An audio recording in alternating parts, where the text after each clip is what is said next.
Il y a un vrai enjeu en fait de rendre ces dispositifs compréhensibles et qu'ils soient réellement mobilisés par l'ensemble de ceux qui devraient en être les destinataires.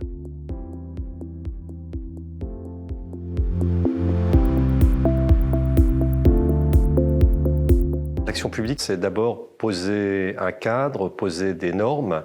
Et là, ce que je constate, c'est que l'action publique est devenue très foisonnante, avec beaucoup de règles qu'on invente en permanence. Et ça ne va pas s'arrêter parce qu'avec, je dirais, la meilleure prise en compte de l'écologie, très certainement, ça va être de plus en plus complexe. Et donc, il y a un vrai enjeu à sans doute créer des dispositifs qui permettent qu'on simplifie pour chacun de savoir ce qu'il peut faire à chaque moment, chaque endroit.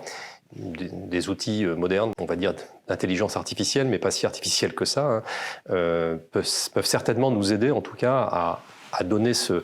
droit plus à portée des femmes et des hommes, et puis aussi des guichets, en fait, enfin, des gens qui soient sur le terrain capables de l'expliquer, parce que tout le monde n'aura pas accès à des outils numériques. Depuis une trentaine d'années, l'État dit stratège, en fait, étant de moins en moins opérateur en direct d'un certain nombre de services sur le terrain, soit parce qu'il y a eu des centralisations, soit parce qu'il y a eu gestion par le privé de tout un ensemble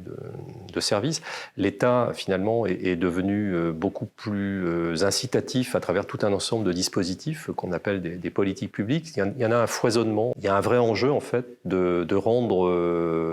ces dispositifs compréhensibles et qu'ils soient réellement mobilisés par l'ensemble de ceux qui devraient en être les destinataires, qu'il s'agisse de petites collectivités ou d'individus ou d'entreprises. Moi, il me semble que ce qu'attendent beaucoup de nos concitoyens, c'est que ces services, finalement, soient au rendez-vous, qu'ils atteignent effectivement les usagers, qu'ils puissent eux-mêmes, d'ailleurs, ces usagers, peut-être plus contribuer ou plus indiquer comment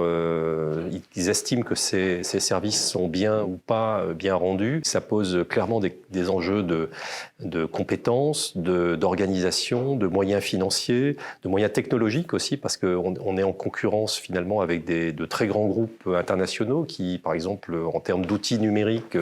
sont capables de mobiliser des centaines de millions, de milliards